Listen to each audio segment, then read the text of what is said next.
Hello everyone, नमस्कार। कैसे हैं आप सब? पहले एक बार फिर से स्वागत है आपका हमारे इस सेशन में, जिसमें हम इंग्लिश स्पीकिंग कोर्स कवर कर रहे हैं। दोस्तों, जैसा कि आप जानते हैं कि हम लोग वोकैबुलरी डिस्कस कर रहे थे, जिसमें हम वोकैबुलरी एंड डिक्शनरी में आज इंग्लिश टू हिंदी डिक्शनरी का थर्ड पार्ट कवर करेंगे। इससे पहले हम वोकैबुलरी एंड डिक्शनरी में इंग्लिश टू हिंदी डिक्शनरी के 2 पार्ट कर चुके हैं और आप जानते होंगे कि इसमें हम अल्फाबेटिकल ऑर्डर में चल रहे हैं।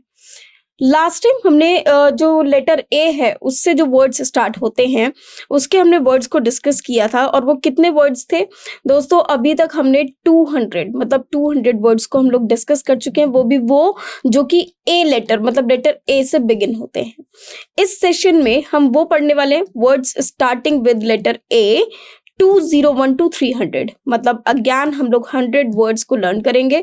और ये 100 वर्ड्स कहाँ से शुरुआत होगी? इनकी 201 से, मतलब अप टू 200 हम ऑलरेडी लास्ट के 2 सेशंस में कवर कर चुके हैं। मोरोवर हम इन वर्ड्स के साथ ही साथ इनके मीनिंग समझेंगे, इनके अर्थ समझेंगे, इनका यूज समझेंगे। और एक और खास बात दोस्तों, इस सेशन में हम इनके पार्ट्स ऑफ स्पीच, मतलब कौन सा वर्ड कौन सा पार्ट ऑफ स्पीच है, क्या वो एक नाउन है कि एडजेक्टिव है कि एडवर्ब है, प्रपोजिशन है, प्रोनाउन है क्या वो भी आज हम इस सेशन में कवर करेंगे। तो चलिए शुरुआत करते हैं इस सेशन की। सबसे पहले हम देखेंगे 201 मतलब 201 वर्ड, और वो वर्ड क्या है? अनॉय। अनॉय, अब देखिए यहाँ पर ये स्टार्ट हो रहा है अ से। अगर आप प्रोनाउंसिएशन देखेंगे तो अनॉय ये प्रोनाउंसिएशन इसकी रहेगी। अब देखिए इसका मीनिंग देख लेते हैं। सबसे पहले तो ये एक वर्ब है, वर्ब में भी ट्रांजिटिव वर्ब है। ट्रांजिटिव वर्ब कौन सी होती है फ्रेंड्स? जब सब्जेक्ट प्लस वर्ब और वर्ब के बाद जब ऑब्जेक्ट का आना अनिवार्य हो जाए, जरूरी हो जाए, तो वो जो स्ट्रक्चर है, वो जो वर्ब है, वो हमारी ट्रांजिटिव वर्ब होती है। लेकिन जिसमें सिर्फ सब्जेक्ट प्लस वर्ब से काम चल जाए, जिसमें ऑब्जेक्ट के बिना काम चल जाए, जिसमें ऑब्जेक्ट ना हो या ऑब्जेक्ट की जरूरत ना हो, तो वो जो वर्ब होता है वो होता है हमारा इनट्रांजिटिव वर्ब। ठीक है, तो जब भी वर्ब हमारा ट्रांजिटिव होगा तो उसके लिए हम लोग टी लिखेंगे, और अगर वो इनट्रांजिटिव होगा तो हम उसके लिए स्मॉल आई का प्रयोग करेंगे। तो यहाँ पर ये जो अनॉय है, अनॉय एक वर्ब है जो कि ट्रांजिटिव है, जिसका मतलब है टू वरी, टू ट्रबल। सही मायने में देखा जाए तो अनॉय का मतलब होता है गुस्सा दिलाना, गुस्सा होना, इस तरह से। अब हिंदी में अगर इसका अर्थ देखें तो है कष्ट देना या चिढ़ाना। जैसे मैं अगर कहूं कि she annoyed me with her disgusted behavior, उसने मुझे अपने बिहेवियर से, अपने व्यवहार से गुस्सा दिला दिया, कष्ट दिया, मतलब इरिटेट कर दिया, परेशान कर दिया। तो ये क्या होता है? अनॉय। और अनॉय मी, यहाँ पर अनॉयड मी क्या है? ऑब्जेक्ट है। तो आपने देखा कि ये जो वर्ब है इसके बाद ऑब्जेक्ट का आना जरूरी है, इसलिए ये एक ट्रांजिटिव वर्ब है, या फिर आप कह सकते हैं कि एक क्रिया है। जैसे हम आक्रामक और इस तरह की क्रिया बोलते हैं, तो ये ट्रांजिटिव वर्ब है। ठीक है, अब देखिए, अब आ जाता है एनॉयंस। अब अनॉय से ही वर्ड बना है एनॉयंस। ये अनॉयंस क्या है? ये नाउन है। अभी जो हमने पढ़ा था एनॉय, वो वर्ब था, क्रिया थी, और ये एक नाउन है, मतलब संज्ञा है, जिसका मतलब होता है वरी। ठीक है, हिंदी में कह सकते हैं पीड़ा, बाधा, दुख या फिर झुंझलाहट। एनुअल, एनुअल मतलब जो ईयर का हो, जैसे हम कहते हैं ना annual function, annual sports day, मतलब जो पूरे साल का एक हो, है ना, तो उसको बोला जाता है एनुअल। ठीक है, वार्षिक जिसको हम बोलते हैं, ये एक एडजेक्टिव है, ईयरली, हैपनिंग एवरी ईयर, तो बोला जाता है वार्षिक, प्रतिवर्ष होने वाला, तो उसको बोला जाता है एनुअल। जैसे हम लोग बोलते हैं वार्षिकोत्सव, annual function, plant that lives for 1 year only, और कुछ ऐसे प्लांट्स भी होते हैं उनको भी एनुअल बोला जाता है, और वो नाउन है जो सिर्फ 1 साल ही जी पाते हैं, उनको, उन प्लांट्स को भी एनुअल बोला जाता है। ठीक है, 1 वर्ष तक रहने वाला पौधा। अब देखिए अनदर, अनदर मतलब अनदर एक एडजेक्टिव भी हो सकता है, एक प्रोनाउन भी हो सकता है। जैसे हम कहते हैं लव वन अनदर, तो अनदर एक प्रोनाउन है। ठीक है, अनदर मैन, तो अनदर वो एक एडजेक्टिव है। ठीक है, तो अब इसका मतलब क्या हुआ? डिफरेंट, नॉट द सेम और वन मोर। अब मैं अगर आपसे कहूं अनदर मैन मतलब दूसरा आदमी या अन्य आदमी, है ना, या डिफरेंट जो एक जैसा ना हो, ओके, नॉट द सेम, जो एक जैसा ना हो। तो उसके लिए हम लोग अनदर का प्रयोग करेंगे। अनदर एक एडजेक्टिव की तरह भी यूज किया जा सकता है और एक प्रोनाउन की तरह भी यूज किया जा सकता है। ये रेसिप्रोकल प्रोनाउन है जो जब दो से अधिक लोगों की बात हो, दो से अधिक या फिर आप कह सकते हैं मोर देन टू, है ना। जब मोर देन टू लोगों की बात हो तो हम अनदर वर्ड का प्रयोग करते हैं। तो इसको हिंदी में बोल सकते हैं दूसरा, भिन्न, दूसरा कोई, एक और। एनोनिमसली, अब एनोनिमसली एक बहुत ही सिंपल और बहुत अच्छा वर्ड है। देखिए जनरली इसमें एक वर्ड आ गया एलवाई, एलवाई एक सफिक्स आ गया तो ये एक एडवर्ब बन गया। अगर ये वर्ड होता एनोनिमस, एनोनिमस, तब ये हमारा एक एडजेक्टिव होता। तो आपको देखना क्या है कि अगर एलवाई लगा है तो एनोनिमसली मतलब एडवर्ब है, और अगर एनोनिमस है तो ये एक एडजेक्टिव है।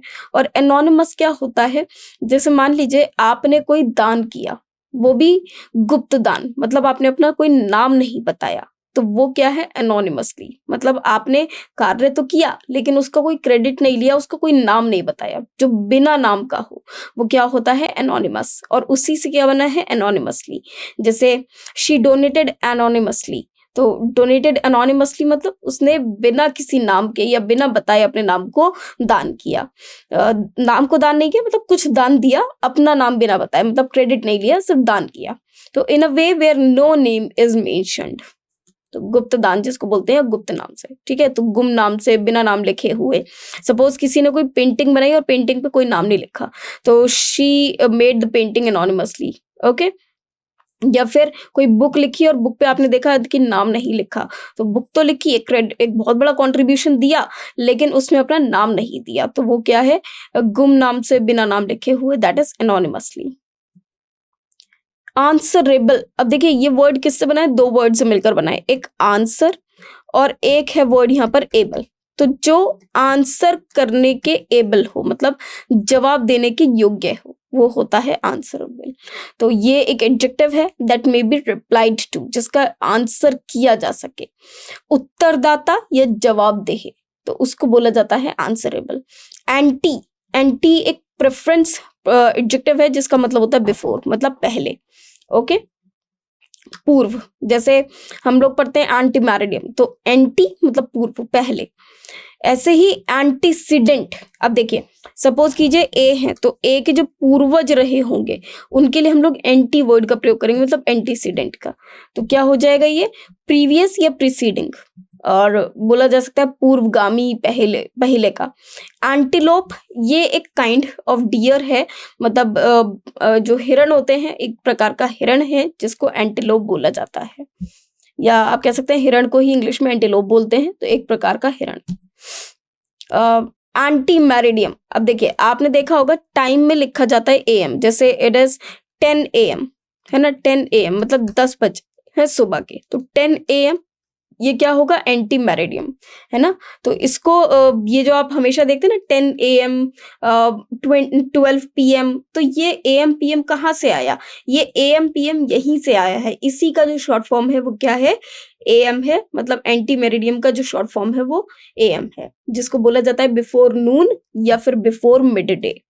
बिफोर मिड डे मतलब दोपहर 12 बजे से पहले का जो टाइम है वो AM में रहता है, और उसके बाद का PM हो जाता है। रात के जो 12 बजते हैं, जब 00 आवर्स उनको बोला जाता है, तो उसको भी हम 12 AM कहते हैं। रात के 12 बजे को हम क्या बोलते हैं 12 AM, ओके।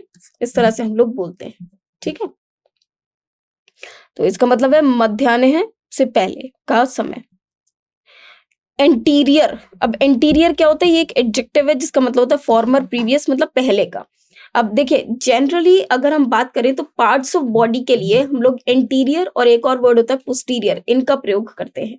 एंटीरियर मतलब जो पहले के बॉडी पार्ट्स हैं वो एंटीरियर में आएंगे, और जो बाद के नीचे के बॉडी पार्ट्स हैं वो पोस्टीरियर में आते हैं, मतलब आगे पीछे के। जैसे अगर हमारा बॉडी का स्ट्रक्चर आप देखेंगे तो जैसे लंग्स हैं, लंग्स के बीच में अपर हार्ट, फिर ऐसे पीछे स्पाइनल कॉर्ड आ गया, तो ये जो हमारी बॉडी के पार्ट्स रहते हैं, तो आगे और पीछे, तो पहले वाले जो होते हैं वो कौन होते हैं एंटीरियर, और आगे वाले पोस्टीरियर। एडजेक्टिव फॉर्मर प्रीवियस, पूर्व काल का या पहले का, उसको एंटीरियर बोला जाता है।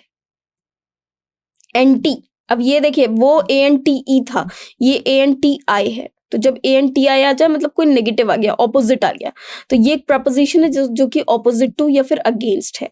तो अगर एक वर्ड है एंटी, वो होता है पहले का, और एक होता है ANTI, तो दोनों में डिफरेंस है। इसके साथ मतलब ये अगर प्रीफिक्स की तरह यूज हो तो वर्ड्स डिफरेंट होते हैं, और अगर ये प्रीवियस की तरह मतलब ये एक प्रीफिक्स की तरह यूज हो तो इसके जो वर्ड्स बनते हैं वो डिफरेंट होते हैं। इसका मतलब कुछ नेगेटिव से या फिर ऑपोजिट से है।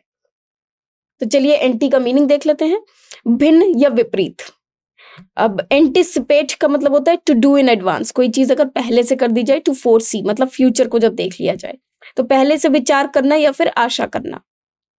एंटिसिपेशन, इसका मतलब होता है एक्सपेक्टेशन, मतलब जो हमारी उम्मीद होती है किसी से, तो आशा, पूर्व ज्ञान, उम्मीद। एंटीक, अब जैसे कहते हैं ना कि ये चीजें जो है एंटीक हैं, एंटीक मतलब ओल्ड फैशन्ड, अनयूजुअल, जो नॉर्मल नहीं है, अनयूजुअल है, जिन्हें जो बहुत ही पहले की चीजें रहती हैं। जैसे आप देखते हैं कि एंटीक थिंग्स की जो वैल्यू है मार्केट में वो बहुत ज्यादा होती है, बहुत अधिक होती है। इसका रीजन ये है कि एंटीक मतलब बहुत पहले का, हिस्ट्री से रिलेटेड जितने भी प्रोडक्ट्स होते हैं उनका, और आज लोग उनको अपने घर में सजाना चाहते हैं, रखना चाहते हैं, क्योंकि आजकल की टेक्नोलॉजी में और आजकल की चीजों में और पुरानी चीजों में बहुत जमीन आसमान का फर्क होता है। तो वो दिखाने के लिए कि हाँ हमारे पास इतनी पुरानी कोई वस्तु है, तो that is called antique. Okay, जो ओल्ड फैशन्ड हो, अनयूजुअल हो, ठीक है। तो प्राचीन या अनोखा, तो बेसिकली यहाँ पर जो बेस्ट वर्ड होता है वो अनोखा है, ठीक है। यहाँ पर आप इसे प्राचीन ना कहकर अनोखा कहेंगे तो बेटर है, क्योंकि एंटीक थिंग्स वो होती हैं जो आज के जमाने में आपको मिल ही नहीं सकती, शायद इसलिए उनकी जो वैल्यू है वो बहुत अधिक होती है। यस, एंटिक्विटी, इसका मतलब है रेलिक्स ऑफ ओल्ड टाइम्स, ये एक नाउन है, एक संज्ञा है, मतलब प्राचीन काल के अवशेष, अवशेष मतलब जो बचे कुछ शेष हो, ठीक है। एंटीसेप्टिक, नाउन प्रिवेंटिंग डिके, ये एक तरह से आपने देखा होगा, जैसे हम लोग बोलते हैं कि आपके चोट लगी तो आप एक एंटीसेप्टिक लगा लीजिए, मतलब एक क्रीम या फिर एक कोई भी एक मेडिसिन जो कि एंटीसेप्टिक हो, मतलब जो हमें प्रिवेंट करे कोई चीज का डिके होने से, सड़ने से। तो ये एडजेक्टिव और नाउन दोनों की तरह प्रयोग होती है, सड़न रोकने वाली। एंटोनियम, अब एक होता है वर्ड ऑपोजिट, ऑपोजिट को ही हम लोग क्या बोलते हैं, एंटोनियम बोलते हैं। जैसे आपने एक वर्ड सुना होगा सिनोनियम, सिनोनियम मतलब पर्यायवाची, एंटोनियम मतलब ऑपोजिट्स, तो विलोम शब्द है ना। तो a word contrary meaning, of contrary meaning मतलब जो उसका मीनिंग ऑपोजिट हो, बिल्कुल, ये एक एडजेक्टिव है। विपरीत अर्थ का शब्द, एंजाइटी, अनईजीनेस ऑफ माइंड और ईगर डिजायर, मतलब जब बहुत ज्यादा व्यक्ति अनईजी ऑफ माइंड हो, बिल्कुल उसको मतलब बिल्कुल भी एक सेटिस्फेक्शन ना हो, बिल्कुल उसको एक इजीनेस ना हो, कंफर्ट ना हो, दैट इज कॉल्ड एंजाइटी, परेशान होना। तो चिंता, उत्कंठता या फिर व्यग्रता, तो ये क्या होते हैं, एंजाइटी होते हैं, परेशान होना। एंशियस मतलब अनईजी और ट्रबल्ड, तो चिंतित या व्याकुल। एनी प्रोनाउन भी हो सकता है, एडजेक्टिव भी हो सकता है, वन और सम, तो किसी, कोई, कुछ, कैसा भी, तो वो दैट इज एनी। ओके, जैसे अगर हमसे कोई पूछे कि भाई तुम क्या कौन सा कलर पहनना पसंद करोगे, तो एनी कलर मतलब कोई सा भी, है ना, तो दैट इज एनी। अपैथी, यहाँ पर इसका मीनिंग होता है इनसेंसिबिलिटी और इनडिफरेंस। देखिए पैथी का मीनिंग होता है फीलिंग, देखिए पैथी का मीनिंग होता है फीलिंग, अब उसी में अगर हम ए ऐड कर दें मतलब जिसमें कोई फीलिंग ना हो, तो इन अनकंसर्न्ड हो जो, बिल्कुल, तो उसका मतलब होता है अनुभव शून्यता या फिर उदासीनता, तो वो होता है अपैथी, मतलब पैथी फीलिंग, और अपैथी मतलब नो फीलिंग एट ऑल।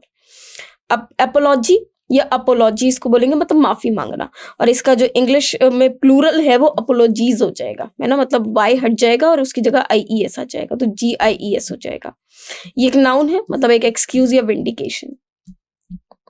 क्षमा प्रार्थना। अपस्ट्रफी, अपस्ट्रफी आपने देखा होगा, इस तरह से एक साइन लगा होता है, जैसे अगर मुझे बोलना है कि कमल का घर, तो कमल्स हाउस, इस तरह से मैं बोलूंगी, तो मैंने कमल का लगाने के लिए अपस्ट्रफी का प्रयोग किया, है ना।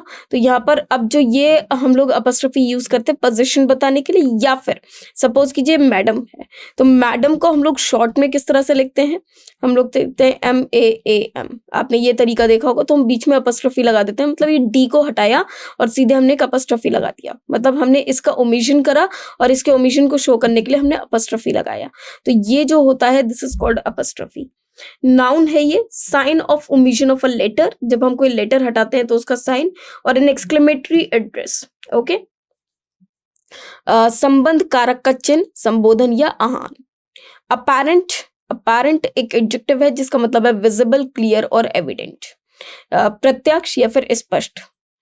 अपीयर मतलब कोई चीज हमारे सामने दिखना, हमको शो होना, तो ये एक वर्ब है transitive, to become visible, to show oneself, to seen, तो टू बी सीन। प्रकाशित होना, देख पढ़ना या जान पढ़ना, वो होता है अपीयर। जैसे कहते हैं it appears to me that you are making excuses, मुझे ऐसा लगता है कि तुम एक्सक्यूजेस बना रहे हो, तो मुझे ऐसा दिखता है या ऐसा लगता है या ऐसा लग रहा है, तो वो अपीयर है। और अगर मैं कहूँ कि शी अपीयर्ड मतलब वो एकदम दिखने लगी। अपीयरेंस, अब देखिए इसी को जब ANCE हमने लगा दी तो अपीयरेंस एक नाउन बन जाती है, ठीक है। वर्ब में अगर हम इस तरह के सफिक्स को ऐड करते हैं तो वो नाउन बन जाता है, तो ये एक नाउन बन जाएगी। और इसका मतलब क्या है, अ थिंग सीन और आउटवर्ड एस्पेक्ट, कि उसका जो अपीयरेंस है वो कैसा है। अपीयरेंस मतलब जो उसका दिखावट है वो कैसी है, तो आकृति, रूप या संभावना। अपेंडिक्स, ये एक नाउन है जिसका मतलब होता है addition at the end in a document, a tubular structure at the end of a large intestine. तो परिशिष्ट एक रोग जो आंतों के बढ़ जाने से होता है, उसको अपेंडिक्स बोला जाता है। एपेटाइट, हंगर नाउन है, भूख इसको बोला जाएगा। एपेटाइज, ये है टू हैव हंगर, मतलब भूख लगना, एपेटाइज। जैसे आई वॉज एपेटाइज्ड मतलब मुझे भूख लगने लगी।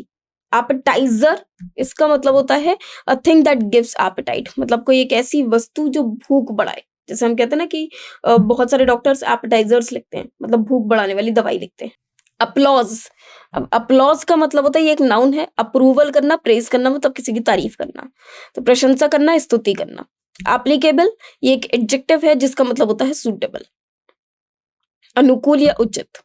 फिर एप्लीकेंट, इसका मतलब है वन हु अप्लाइज, ये एक नाउन है, प्रार्थना करने वाला। अप्लाई एक वर्ब है जो कि ट्रांजिटिव और इंट्रांजिटिव दोनों तरह से प्रयोग में आ सकती है।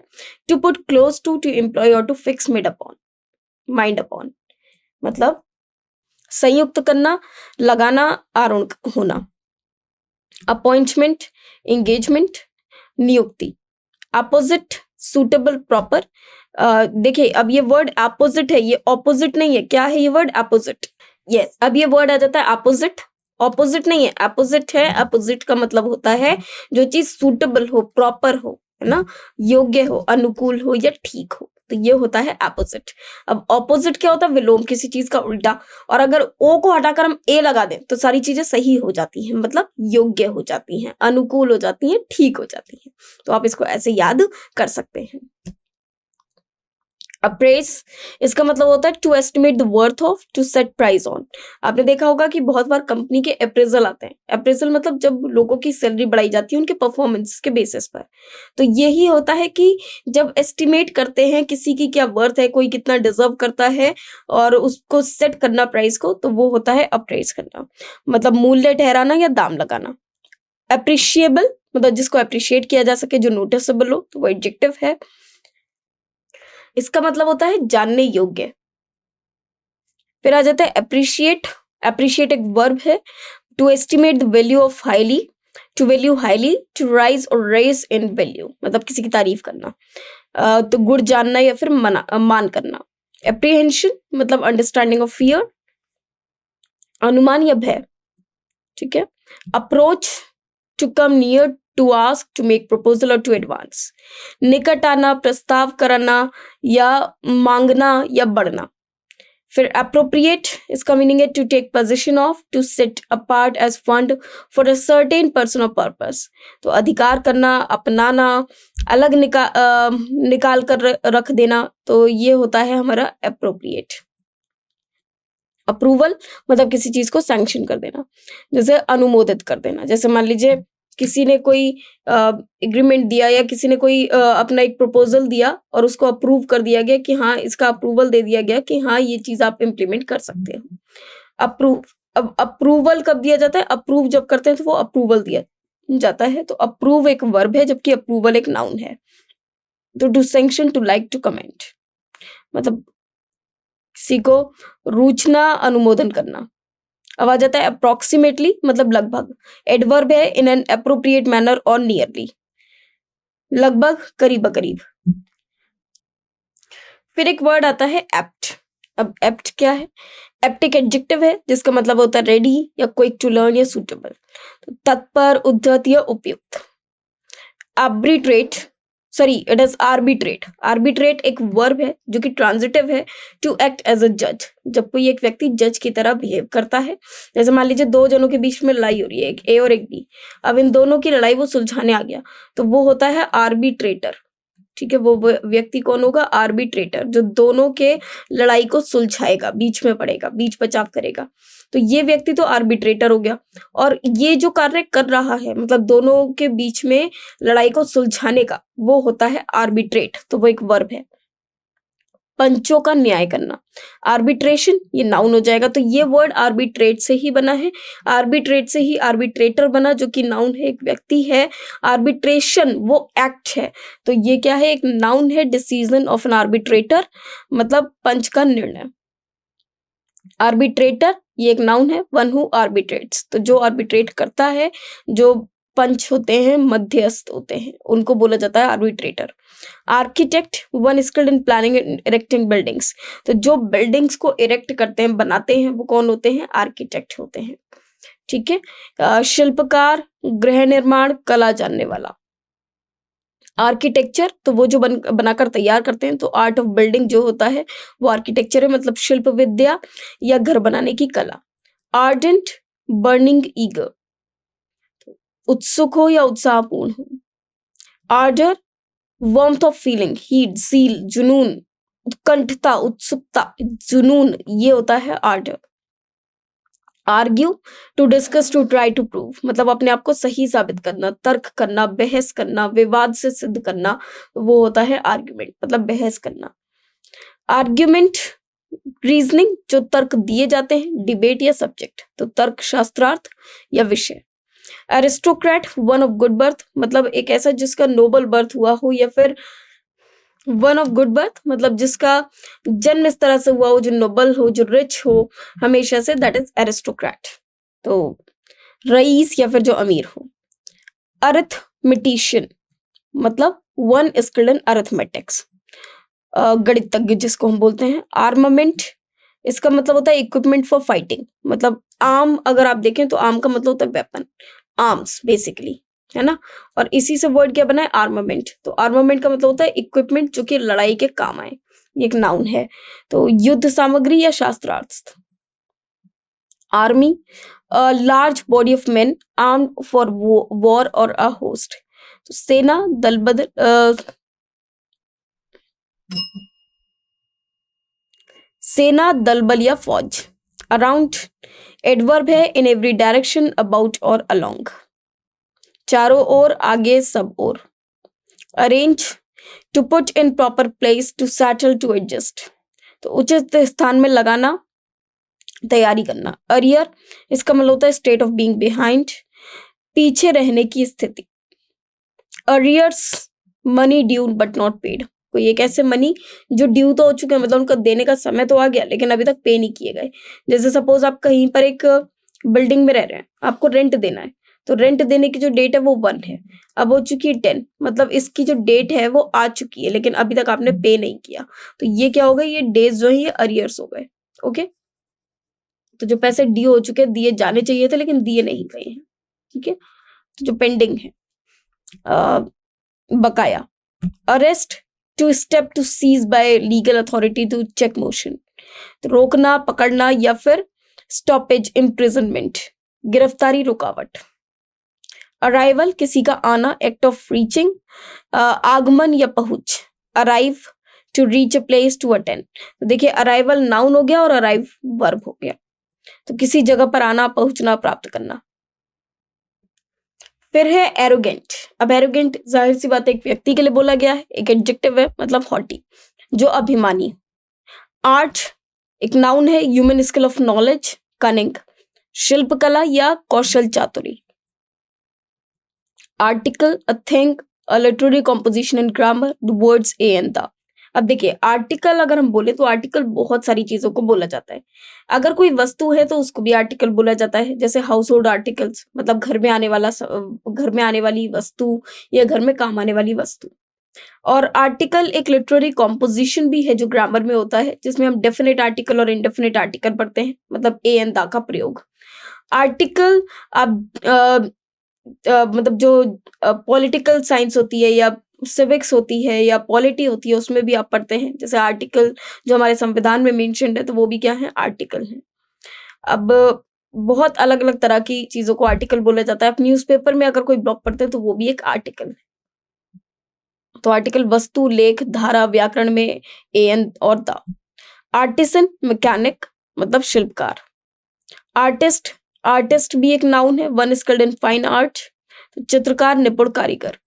असेंट, असेंट मतलब किसी चीज को आगे पहुंचाना, जैसे असेंडिंग ऑर्डर में ले जाना। तो असेंट एक वर्ब है, ट्रांजिटिव एंड ट्रांजिटिव दोनों तरह से यूज हो सकती है। To go up, to rise, to mount मतलब किसी चीज को बढ़ाना या खुद बढ़ना। असेशन, इसका मीनिंग होता है एक्ट ऑफ असेंडिंग, नाउन है, बढ़ती और चढ़ाव। Ascertain, to make certain, to find out, ये एक वर्ब है जो कि ट्रांजिटिव वर्ब है। निश्चित करना, जांचना। एश एक नाउन है, name of a tree, dust of और रिमेन्स ऑफ एनीथिंग बर्न्ट, मतलब जो जला हुआ हो उसकी जो बची हुई राख होती है वो एश या एशेज होती है।